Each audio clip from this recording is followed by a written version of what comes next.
Bien, alors nous allons commencer ce webinaire. Merci à toutes et tous d'être présents pour cette présentation du double diplôme master pratique inclusive en handicap, accessibilité, accompagnement, le master PIHA2 de l'INSHEA en partenariat avec la FISAF. Nous avons un ensemble de personnes qui sont de l'équipe pédagogique et également Madame Delorière de la FISAF. Je vais donner la parole à chacun d'entre vous. Avant que nous commencions la présentation, j'ai la lourde charge en tant qu'animatrice de webinaire de repréciser quelques règles. Vous pouvez poser les questions que vous avez à poser concernant ce webinaire dans le chat, qui se trouve en bas dans le forum, enfin dans le petit onglet discussion ou dans le petit onglet questions et réponses, le Q et R. Autre information à savoir, le diapo sera mis à disposition dans la discussion à la fin du webinaire. Et vous pouvez éventuellement, si les questions arrivent tranquillement, lever la main pour parler. On vous activera la vidéo et la caméra pour que vous puissiez vous exprimer directement avec l'équipe pédagogique en place. Donc, nous accueillons pour ce webinaire Madame Delorière, directrice générale de la FISAF, Madame Mauguin-Muriel, directrice des études à l'INSHEA, Madame Caroline Tréfet, qui est formatrice, responsable pédagogique des formations troubles des fonctions visuelles, Madame Anne Van Brugge, formatrice et responsable pédagogique de formation troubles des fonctions auditives, et enfin Madame Martel Karim, qui est maître de conférences en psycholinguistique et responsable du DU TSLA. Voilà. Eh bien, sans transition, je vais peut-être passer la parole pour commencer à Madame Delorière pour présenter le double diplôme et le partenariat. Bien, merci. Donc, bonjour à vous tous. Nous avons le plaisir donc de vous accueillir aujourd'hui sur la plateforme collaborative de la FISAF pour vous présenter donc ce webinaire et plus particulièrement le double diplôme que nous avons donc conçu en partenariat donc entre la FISAF et l'INSHEA. Avant de laisser la parole à l'INSHEA et à Muriel Mauguin plus précisément pour présenter le contenu pédagogique de ce double diplôme, peut-être quelques mots brièvement de rappel sur l'historique, la genèse et les enjeux de ce double diplôme, en tout cas pour la FISAF. D'abord, peut-être rappeler que depuis 2019, avec la commission scolarisation de la FISAF, puisque effectivement à la FISAF, nous avons une commission scolarisation qui est composée d'une vingtaine de membres, à la fois des directeurs, des cadres, des enseignants spécialisés bien sûr, donc du réseau sensoriel et TSLA. Nous avons donc entrepris une réflexion sur les évolutions autour de la scolarisation inclusive et nous avons donc réfléchi à travailler sur un référentiel activité-compétences autour de la scolarisation inclusive, l'accompagnement spécifique, donc pour les enfants présentant des troubles visuels, des troubles auditifs ou des troubles de type 10. Donc on a conçu ce référentiel activité-compétences en 2019-2020. Nous avons aussi beaucoup travaillé avec la DGCS autour d'un nombre de questions sur justement cette scolarisation inclusive et sur les évolutions qui nous semblaient souhaitables. Et nous avons rencontré l'INSHEA. Voilà. Donc, c'est vrai qu'on a eu une écoute très attentive de la part de l'INSHEA et donc on a travaillé sur une ingénierie partagée, donc en s'appuyant bien sûr sur leur savoir-faire, sur le master qui était existant, mais en le faisant aussi évoluer et puis surtout en créant 3 DU, donc 3 DU qui vont vous être présentés ainsi que le master bien sûr, autour des troubles visuels, troubles auditifs et TSLA. Voilà, nous avons lancé donc une première promotion en septembre 2021 avec une dizaine de professionnels. Je pense que la première promotion a été plutôt très positive. On a aussi été à l'écoute de ce qui pouvait remonter du terrain pour évidemment faire les ajustements qui nous semblaient nécessaires, et donc notamment l'INSHEA, qui je crois aussi a toujours réagi assez rapidement aux demandes qui pouvaient émaner du terrain. Nous avons aussi la volonté d'être sur des démarches quand même très personnalisées de parcours au regard aussi des profils et des expériences des professionnels qui s'engagent dans ce double diplôme, dont il y a une commission mixte d'admission à ce double diplôme qui est mise en œuvre justement pour qu'on puisse travailler et réfléchir ensemble en amont sur les parcours donc des professionnels qui souhaitent s'y inscrire. Et puis bien sûr avec la volonté d'être sur des promotions mixtes, en tout cas d'avoir un véritable partage de culture et d'enseignement entre des professionnels du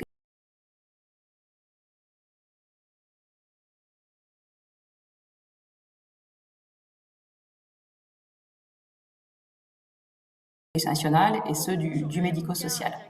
Voilà, donc peut-être très brièvement sur l'introduction et puis une présentation donc générale et puis on reviendra bien sûr sur des éléments importants par la suite au regard aussi des questions que vous l'a rappelé aurez. Florence Delaurière, a été Voilà, conçu en partenariat avec la FISAF et pour répondre aux besoins du terrain, à l'évolution des politiques inclusives. Et l'INSHEA s'est toujours inscrit dans cette démarche de partenariat avec les acteurs de terrain et avec les associations.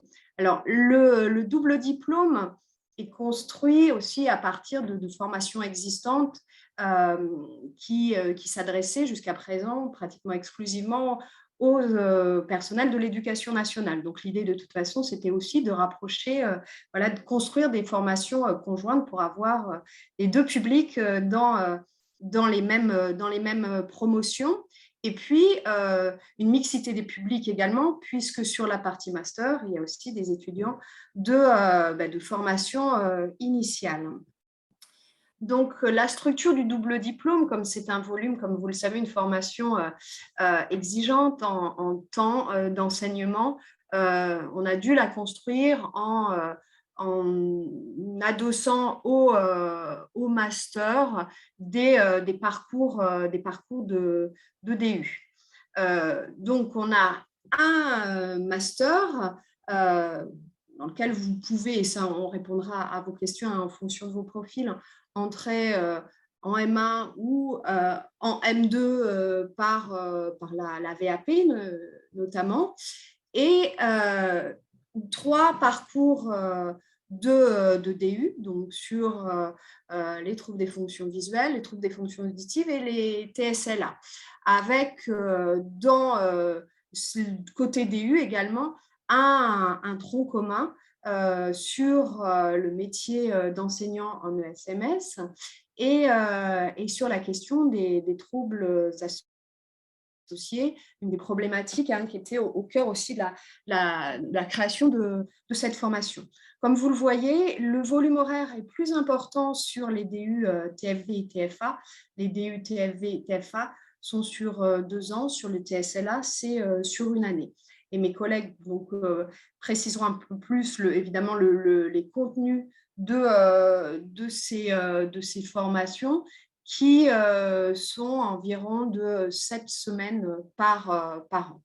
Moi, je vais vous présenter rapidement le contenu du master, rapidement, puisque l'intérêt aujourd'hui, c'est quand même de répondre à vos questions et parce qu'il y a les supports dans les maquettes et sur le site de l'INSHEA. Donc, côté master, donc on a une mention de master qui s'appelle Pratique inclusive, handicap, accessibilité et accompagnement, PIHA2. Et là, le double diplôme, en fait, concerne le parcours 1, accessibilité pédagogique et éducation inclusive. Ce master est inscrit au RNCP, donc il y a une fiche RNCP et il y a une possibilité de financement de ce master donc, par le CPF. Donc, sur les objectifs, rapidement, sur le M1, en fait, le master a été construit à partir du KPI, donc de la formation des enseignants, de personnes ressources sur l'éducation inclusive. Donc, on a des enseignements qui correspondent au cahier des charges du KPI sur le M1 et des promotions donc, qui associent les enseignants éducation nationale et les stagiaires FISAF. Donc, maîtriser et transmettre des savoirs et des connaissances sur l'éducation inclusive, connaître le cadre juridique, développer des relations de partenariat, coordonner une équipe pluriprofessionnelle, élaborer et mettre en œuvre des projets permettant le développement de pratiques inclusives et œuvrer à l'accessibilité des apprentissages, avec des équipes de formateurs qui sont mixtes, des formateurs de l'INSHEA, des professionnels, des intervenants et des formateurs de la FISAF.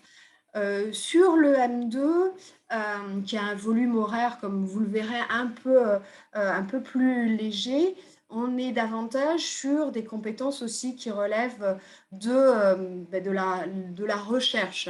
Ça, évidemment, ça correspond aussi au cahier des charges des masters. Donc, analyser sa pratique professionnelle en référence à des connaissances fondées sur la recherche, formuler une problématique, construire des projets de recherche. Évidemment, il y a un gros travail autour du mémoire de M2, la deuxième année. Le public visé ou les publics visés, donc comme je vous le disais, des enseignants qui préparent le KPI, mais aussi des professionnels en exercice qui travaillent avec des enfants à BEP, donc a priori aussi tout professionnel de l'enseignement et toute personne souhaitant acquérir des savoirs dans le domaine de l'éducation inclusive et de l'accessibilité pédagogique. L'organisation classique de tout master, donc avec 4 semestres de 30 ECTS.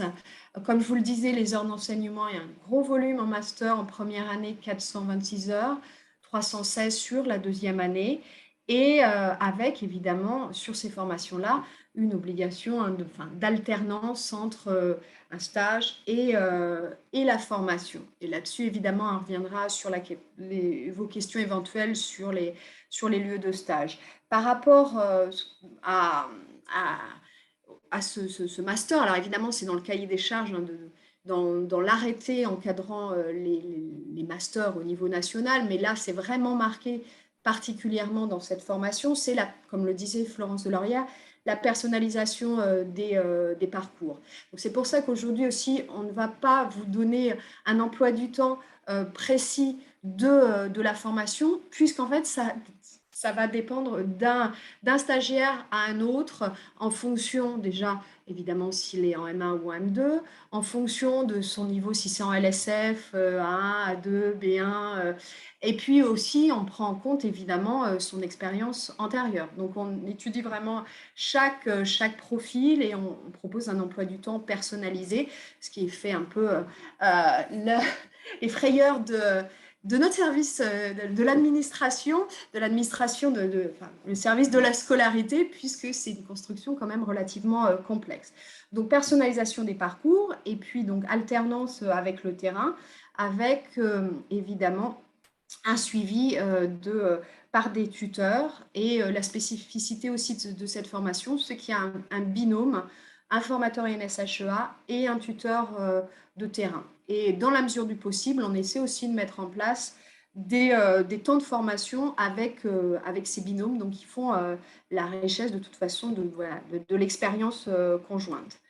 Ça, c'est la maquette, donc tout le découpage des enseignements ça c'est sur le M1, et comme je vous le disais, ça correspond à la formation du KPI, avec déjà la possibilité de s'inscrire dans le master sur des modules d'approfondissement, TFA, TFV, TSLA. Voilà, ça c'est le second semestre du M1. Et puis ça, sur le M2, vous voyez des choses qui sont un peu plus peut-être transversales, avec une entrée plus accessibilité didactique, pratique pédagogique inclusive. Voilà. Et sur le M2, il y a une possibilité, une option aussi faire le choix entre l'ingénierie de formation et l'approfondissement en recherche, puisque comme tout M2, ce master permet aussi d'aller vers les métiers de la recherche ensuite. Le calendrier, donc ça c'est le calendrier qui est déjà fixé, qui correspond aux semaines du KPI. Donc la spécificité du M1, c'est d'avoir des temps de formation sur des semaines entières. Donc ces semaines de recrutement auxquelles vont s'ajouter les semaines de DU. Voilà, il y a 14 semaines entières qui correspondent donc à la mutualisation avec le KPI. Sur le M2, c'est un peu plus léger, ça fonctionne de façon différente puisqu'il y a des cours de mercredi, j'aurais pu mettre un S à mercredi, après-midi, à distance, donc des visioconférences le mercredi après-midi, et 4 semaines de regroupement à l'INSHEA, donc en présentiel, et également du temps e-learning asynchrone. Voilà pour le calendrier du M2. Je vais laisser la parole maintenant à mes collègues qui vont vous présenter les 3 DU. Alors non, là, j'ai une diapositive DU à sa DV, mais on va commencer par les TSLA, puisque Karine Martel avait des impératifs horaires. Karine, je te laisse la parole. Oui, merci Muriel. J'ai des impératifs horaires, mais je ne voudrais pas paraître déplacée. Donc, je ne voudrais pas, Anne ou Caroline, si jamais c'était prévu dans un sens particulier, voilà, être déplacée. Comme je ne vais pas être longue. Caroline, si tu veux intervenir. Non, c'est simplement pour te dire qu'il n'y a aucun problème. Tu peux y aller. C'est très gentil. De toute façon, oui, je ne vais pas être très longue, mais je vais donner les lignes principales du DU de TSLA. Et puis le DU de TSLA, vous l'avez vu, Muriel Mauguin l'a dit au tout début de son intervention, il se déroule sur 1 an, celui-là. Donc, cette formation DU de TSLA, troubles spécifiques du langage et des apprentissages, bon, je pense que par rapport aux personnes qui sont connectées, ça ne doit pas être une grande découverte. Donc, on a essayé effectivement de faire, comme Madame Delorière l'a dit, de partager nos cultures, de croiser nos savoir-faire. Et l'objectif, c'était vraiment d'associer les expertises et les points de force. Et donc, cette formation, elle se déroule en 3 parties, en 3 volets, sur 3 semaines, sur 1 année, des semaines de cours assez intenses. Alors, ce que je vais vous dire avant de vous présenter un peu dans les grandes lignes les thématiques peut-être des 3 semaines, c'est que je suis là avec vous tout de suite pour ce webinaire, mais je coordonne en binôme le DU avec Milena Riva, qui est neuropsychologue et formatrice à l'INSHEA. Le postulat de base du DU, de ce parcours-là, spécifique sur les TSLA, c'est vraiment d'essayer d'apporter des éléments pour répondre concrètement aux besoins spécifiques de chaque enfant, élève, de donner des outils, des ressources pour répondre de façon adaptée aux difficultés, aux troubles, quand on est aux difficultés, que des troubles ne sont pas encore diagnostiqués. Et tout ça pour rester vraiment dans un niveau optimal du développement de l'enfant dans ses apprentissages. Donc, c'est permettre aux personnes qui seront inscrites sur un éventail assez large, professionnels de l'éducation, paramédicaux et puis autres, donc leur permettre de connaître vraiment les troubles dans leur fonctionnement, d'avoir un éclairage bordé vraiment des causes jusqu'aux conséquences pour mettre en place des remédiations, des compensations possibles pour répondre aux besoins qui se présentent. Et donc, il y a 3 volets. Alors, le premier, je vous disais, sur toute une semaine, a comme fil rouge d'aborder vraiment, d'entrer dans la matière en abordant le développement cognitif, et aussi en se focalisant sur les problématiques de troubles ou difficultés du langage oral et de la communication. Donc, on commence un peu par les débuts, voilà, et dans les troubles spécifiques du langage et des apprentissages, dénommés aussi troubles 10, on commence par le début, les troubles du langage, du développement, enfin, les troubles du développement du langage oral, pardonnez-moi. La deuxième semaine a comme fil rouge des contenus donc, qui portent sur les réseaux de mémoire et qui fait un focus sur la mémoire de travail et sa place, son rôle dans les apprentissages. Et puis, on glisse aussi côté langage sur le développement du langage écrit, l'entrée dans l'écrit et les problématiques diverses que cela peut poser dans l'entrée dans le lire-écrire. Et on aborde aussi les fonctions exécutives ainsi que le développement de l'attention et les troubles du déficit de l'attention avec ou sans hyperactivité. La troisième semaine complète les 2 premières, forcément, Et elle a comme fil rouge, elle, d'aborder le développement des fonctions motrices et aussi les troubles du développement de la coordination, ainsi que le développement de logico-mathématiques et les troubles développementaux du calcul et les troubles logico-mathématiques.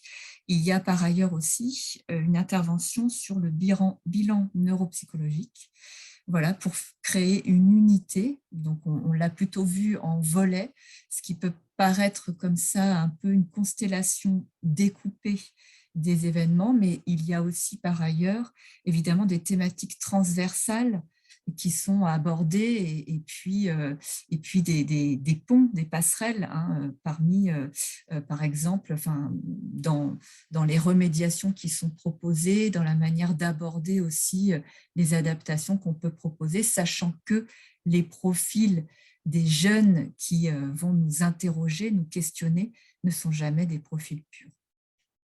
Merci beaucoup. Je prends le relais, à moins que peut-être parmi les spectatrices, je crois que c'est assez féminin, il y aurait des questions adressées à Karine, si elle a des impératifs et qu'elle doit nous quitter un petit peu plus tôt. Voilà, j'ai encore un petit peu de temps. Voilà, sinon je prends la suite. Donc simplement pour vous présenter de manière assez rapide ce qui se décline pour le DU, donc ASA-DV, avec au moins l'explication de l'acronyme, c'est-à-dire accompagnement spécifique à la scolarisation et aux apprentissages orientés pour les élèves ayant une déficience visuelle. Donc, il s'agissait de compléter en termes de contenu de formation l'offre qui existe déjà dans le master, bien qu'il y ait déjà des contenus qui soient dédiés aux troubles des fonctions visuelles. Mais voilà, il y avait des besoins spécifiques. Donc, ces contenus se déclinent sur 2 années pour un total de 330 heures de cours déclinés sur 2 années universitaires. Donc, Anne Chotin, qui est formatrice en braille, et moi-même coordonnons ce DU. Donc ça, c'est un premier élément. Et le deuxième qui a déjà été un petit peu expliqué par Muriel Mauguin, c'est qu'il y a aussi des contenus qui seront communs au DU ASA TFA sur 2 domaines en particulier, celui sur une thématique enseignée en ESMS et une autre thématique sur les troubles associés, c'est-à-dire notre public de déficience sensorielle qui peut avoir d'autres troubles et comment est-ce qu'on peut s'adresser et faire entrer ces élèves dans les apprentissages. Muriel, si tu veux bien mettre la suivante, parfait. Donc, simplement donc, les intitulés des différents yeux sur ces 2 années. La première, c'est sur les premières compétences en braille et en outil numérique qui se décline sur 4 semaines de formation, donc avec une alternance de cours de braille qui va aller jusqu'à un niveau de fin de collège pour ce qui concerne les mathématiques, l'ensemble de l'intégrale et des premiers éléments de braille abrégé. J'espère que ce sont des éléments qui vous parlent. Après, vous n'hésiterez pas à poser des questions. Et donc, des outils numériques dédiés aux élèves déficients visuels, élèves malvoyants et non-voyants. Ensuite, une deuxième unité d'enseignement sur 1 semaine, une déclinaison plus spécifique sur les élèves malvoyants non braillistes ou atteints de troubles neurovisuels, donc sur 1 semaine de formation. Et comme je vous l'indiquais, 2 semaines communes, UE3 et UE4, avec les TFA. D'abord ce public d'élèves avec troubles associés et une deuxième semaine consacrée à la thématique plus large d'enseigner en établissement ou en structure médico-sociale. Et ce sera également avec le DU TSLA à la rentrée, mais le DU TSLA n'avait pas encore ouvert cette année. Voilà, donc ça sera commun. Ça permet à la fois d'ouvrir des thématiques qui vous concernent tous, mais aussi de former aussi un groupe de professionnels qui suivent ce double diplôme, d'avoir des échanges et de vous constituer aussi votre réseau de professionnels en interne et de pouvoir continuer à partager en dehors même de la formation. Si tu peux mettre, merci, parfait.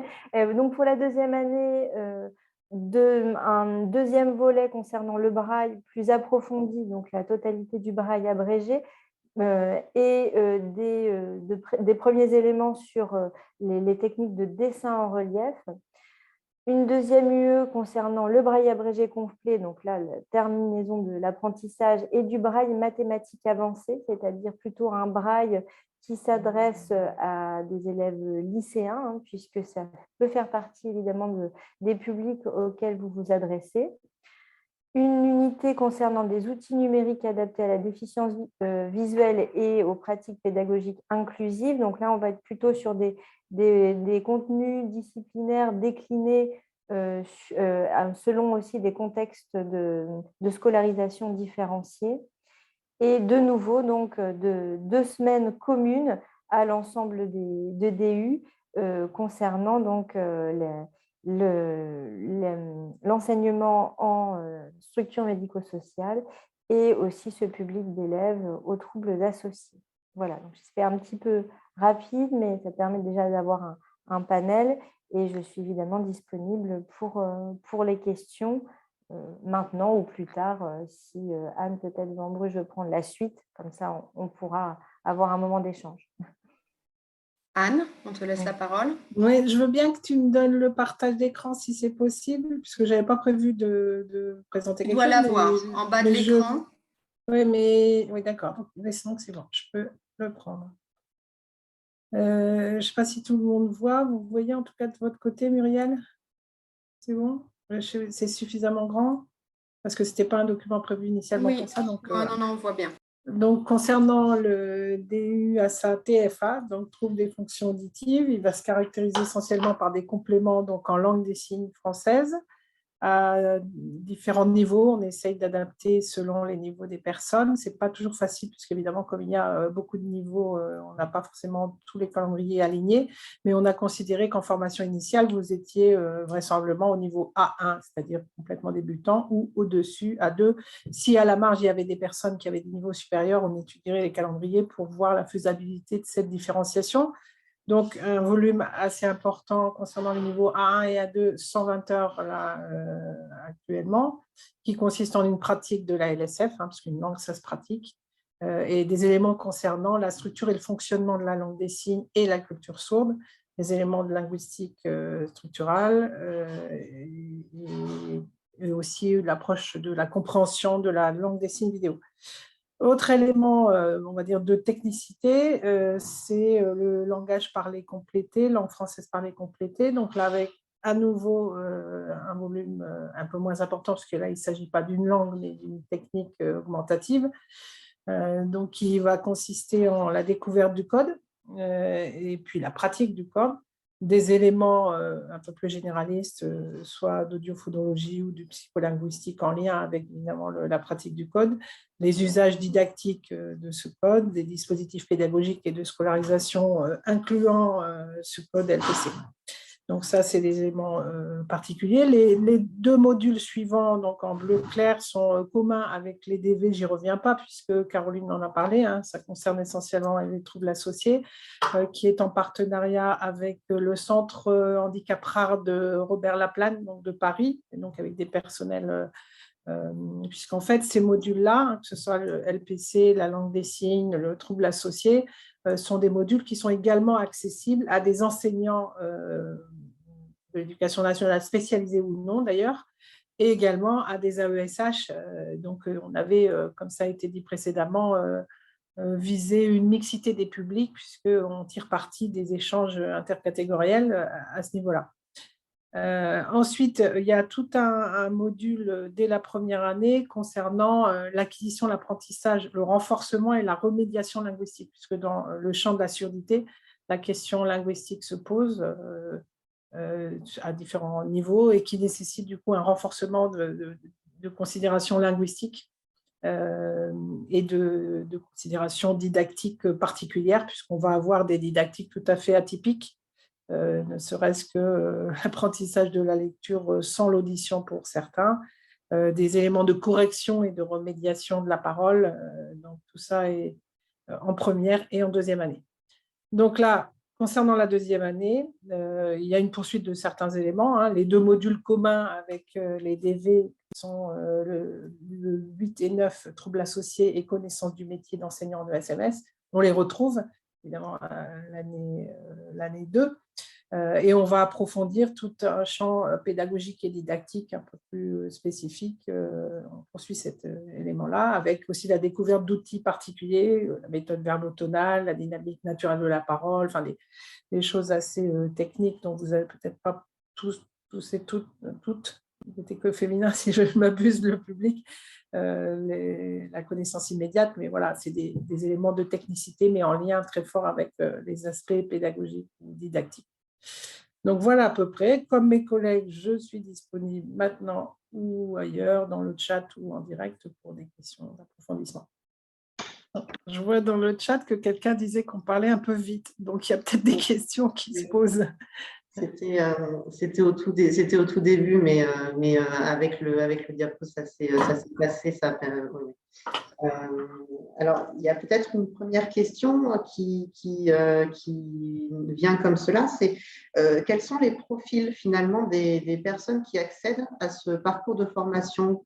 On n'a pas forcément parlé du profil des étudiants et stagiaires de formation sur ce double diplôme Master DU. Muriel, tu réponds là-dessus ou... Vous connaissez mieux en fait leur profil. Donc, comme Florence Delorière le disait, hein, il y a une commission mixte INSHEA-FISAF. Donc, moi, j'ai une vue d'ensemble hein, du côté des stagiaires FISAF. Ce sont des personnes qui étaient déjà en poste. Hein. Donc, je vous laisse préciser, Anne et Caroline, s'agissant des deux DU, ce que vous avez plus précisément. Alors, il y a des personnes qui ont déjà un parcours, par exemple MEF, hein, donc qui ont déjà tout un parcours, un master même d'ailleurs, et qui sont employés dans les établissements FISAF et pour qui justement on a une différenciation puisqu'on ne va pas refaire tous les éléments pédagogiques qu'ils connaissent déjà. Et je ne sais pas si vous avez repéré en jaune dans la maquette master, il y avait toute une ligne en jaune qui correspondait à des éléments de pédagogie pour ceux qui justement n'ont pas fait de parcours MEF, qui donc est un parcours pédagogique, puisque c'est un parcours initialement destiné à des enseignants. Donc, il y a des personnes, en l'occurrence, qui ont ce master MEF. Il y a des personnes qui ne l'ont pas, qui sont en fonction dans les établissements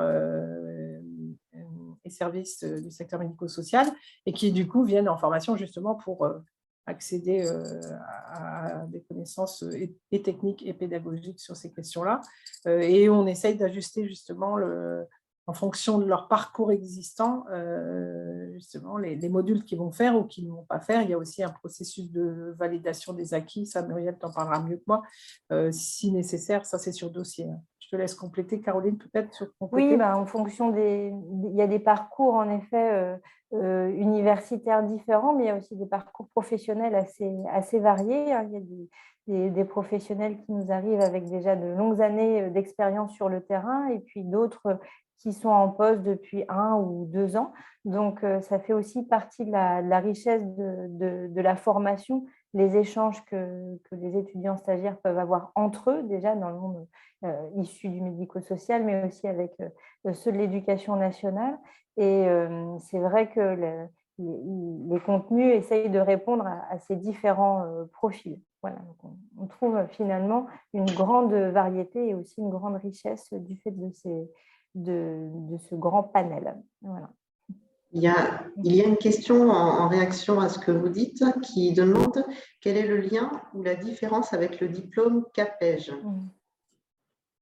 Alors là, justement, puisque vous posez la question, vous savez ou vous ne savez pas que ce diplôme, c'est une certification qui est donnée à l'issue d'un parcours qui se fait actuellement à Chambéry, mais qui va cesser de se faire à Chambéry, puisque du coup, le centre va finir les étudiants qui sont en cours et ensuite cesser de le faire. Et du coup, on avait mis en place avec la FISAF ce parcours pour justement rapprocher les enseignants en éducation nationale et des enseignants du secteur médico-social, donc qui se destinent ensuite à faire le CAPEJ. Et donc, nous sommes en discussion avec la Direction générale de la cohésion sociale depuis d'ailleurs le DELU.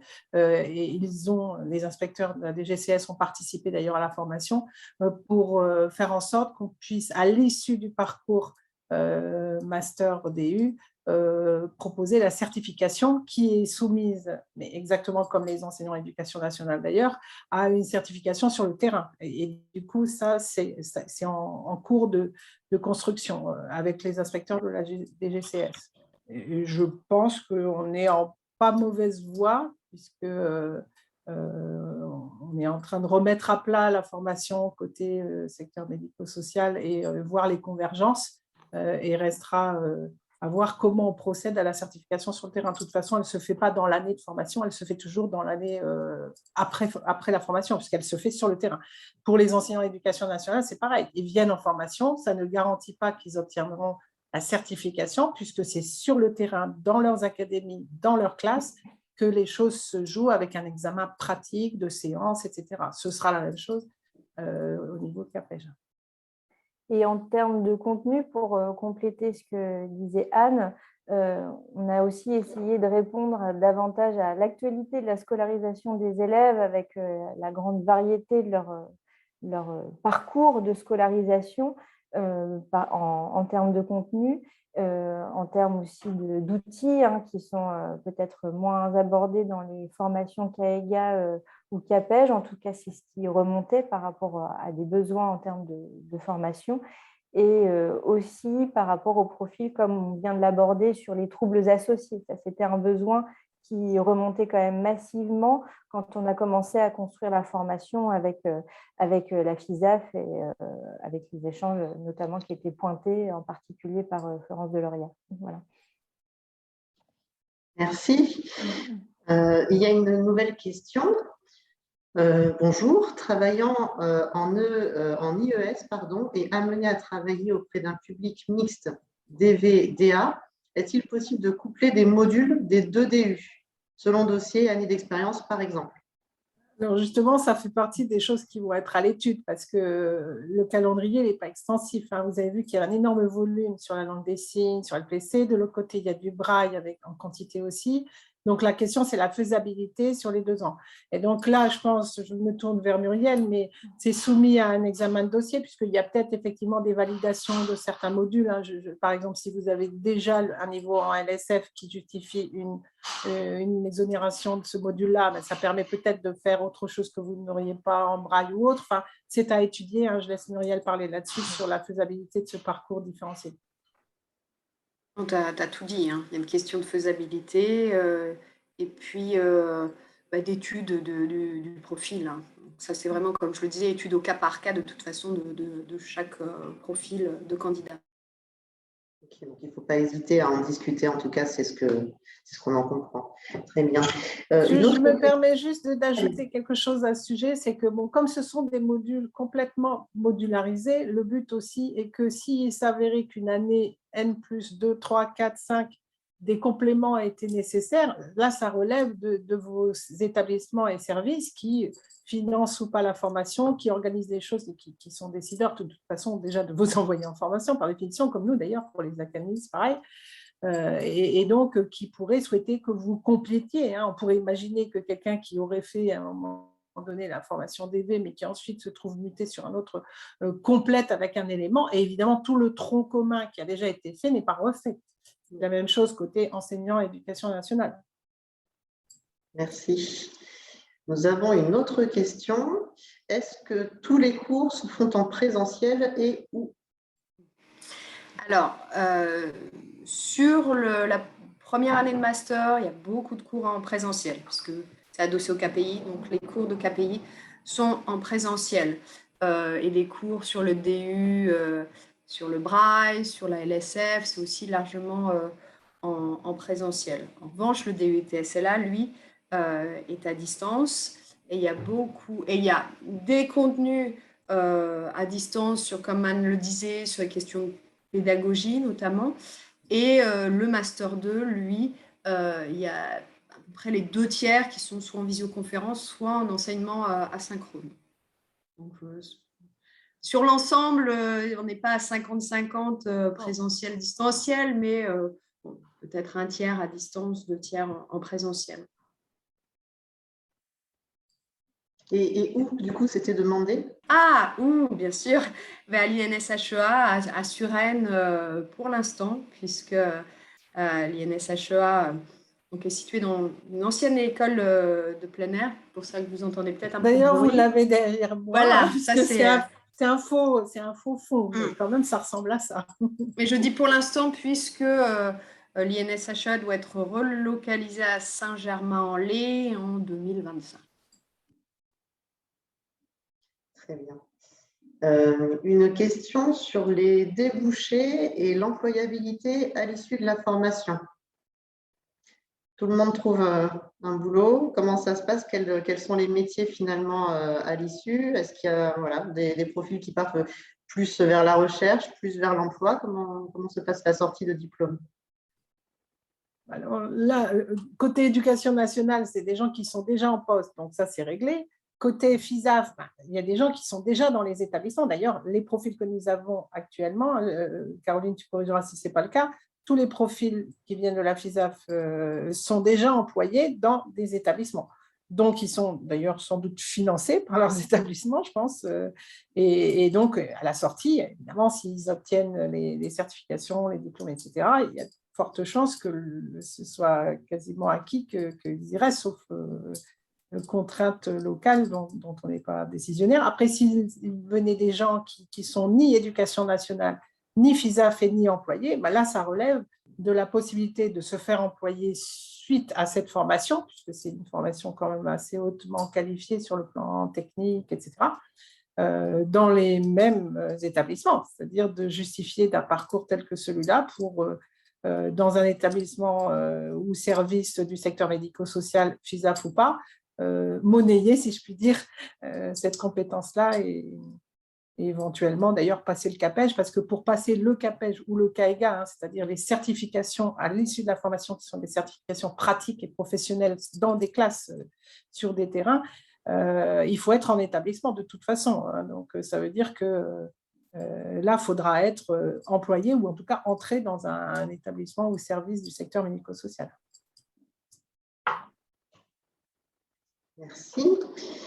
Une autre question sur le coût de alors peut-être le coût et le financement pour le plan de formation. Bon, très rapidement, parce que ça va dépendre beaucoup des profils, j'imagine, si les personnes sont en formation continue ou si elles ont déjà dans un parcours de formation initiale. Et une autre question qui arrive derrière, donc le coût de la formation et rapport sur les lieux de stage. C'est une personne qui est domiciliée à l'île de la Réunion, qui nous dit que les stages peuvent se faire localement ou doivent être effectués en métropole. Alors, je veux bien apporter des éléments de réponse et vous compléterez sur les tarifs. Donc, effectivement, ça dépend du profil, puisque comme dans toute formation, en tout cas côté master, on a un tarif formation initiale, un tarif reprise d'études autofinancées, un tarif prise en charge employeur. Donc, formation initiale, c'est autour de 250 € par an. Là, les profils quand même qui sont envoyés par les employeurs, c'est le tarif formation continue sur master, DU, les 2 années, avec on intègre le coût du tutorat, on va être autour de 12 000 € pour les 2 années, avec, comme je disais, une possibilité d'utiliser le CPF uniquement sur la partie master, puisque les DU viennent juste d'être créés, n'ont pas encore de fiche RNCP. Et s'agissant des lieux de stage, je vous laisserai compléter. La pratique veut que de toute façon, effectivement, on a des gens qui viennent de toute la France et même là, il y a des candidatures de pays d'Afrique francophone. Il y a évidemment une possibilité de faire son stage là où vous habitez, avec, comme dans tout stage, dans le cadre d'une formation, une validation du lieu, des objectifs du stage et la nécessité d'avoir un tuteur de terrain. En effet, il y a une variété aussi de ce côté-là, mais c'est la plupart des professionnels étant en situation d'exercice, soit la totalité de leur stage se déroule dans leur lieu d'exercice. Après, il peut y avoir des déclinaisons. On a cette année des étudiants stagiaires qui sont partis une semaine ou un mois en observation dans d'autres établissements en fonction des accords qu'ils arrivent à trouver, et puis de leur employeur, hein, tout simplement, dans quelle mesure est-ce qu'ils peuvent ne pas être en exercice auprès de leurs élèves. Excusez-moi pour le bruit de ma boîte, mais il y a Monsieur Moreau qui cherche à se connecter depuis tout à l'heure et qui n'y parvient toujours pas. Voilà. Donc, je ne sais pas si vous avez pu réussir à lui renvoyer un lien. On lui laissera peut-être une tribune à une autre occasion pour les 10 minutes qui restent, ça va être un peu compliqué. D'accord. Sinon, juste quelque chose par rapport à ça, dans une perspective inclusive, il est évident que concernant un dossier d'une personne qui viendrait de la Réunion, ça méritera sans doute qu'on étudie la possibilité, s'il y a des obstacles d'ordre financier, parce qu'on sait que le financement, évidemment, ce sont les allers-retours. Or, on est dans une formation en alternance. Donc là, effectivement, ça justifiera sans doute, même si on n'en a pas encore discuté, mais ça fait partie des éléments de dossier personnalisable où il faut qu'on étudie la question de la personnalisation, notamment sur les questions d'accès à distance de certains enseignements. Mais ça, il faut étudier la question sérieusement, puisqu'il faut voir ce que ça donne concrètement chaque semaine, qu'est-ce qui se passe, est-ce que c'est possible de distancialiser ou pas, compte tenu qu'avec la Réunion, si je ne m'abuse, il n'y a pas vraiment de décalage horaire. Pas trop de décalage horaire. Voilà, ce n'est pas comme les autres lycées de l'étranger qu'on a et avec lesquels on a un énorme décalage. Donc voilà, et on a eu aussi, mais pas sur cette formation FISAF, mais sur les formations avec les enseignants, des gens qui venaient des dom-tom, où on les mettait en stage en métropole parce que justement, ils étaient logés là. Enfin bon, ça dépend des situations. Ça, c'est du cas par cas et effectivement, on peut quand même à la marge, hein, on ne peut pas tout bouleverser pour ça, mais on peut quand même à la marge essayer de différencier un peu. Ça s'appelle l'inclusion aussi. Et pour l'instant, tant que nous sommes à Suresnes, nous avons un internat, un hébergement possible avec, dans la convention, précisé qu'il y avait une priorité pour les stagiaires de la FISAF avec des chambres qui sont proposées à des tarifs très raisonnables. Très bien. Est-ce qu'il y a des éléments ou des choses qu'on n'aurait pas évoquées qui pourraient être proposées aux participants sur l'explication un petit peu de ce master? La promotion, la prochaine promotion commence quand du coup? Début septembre. Début septembre 2022, très bien.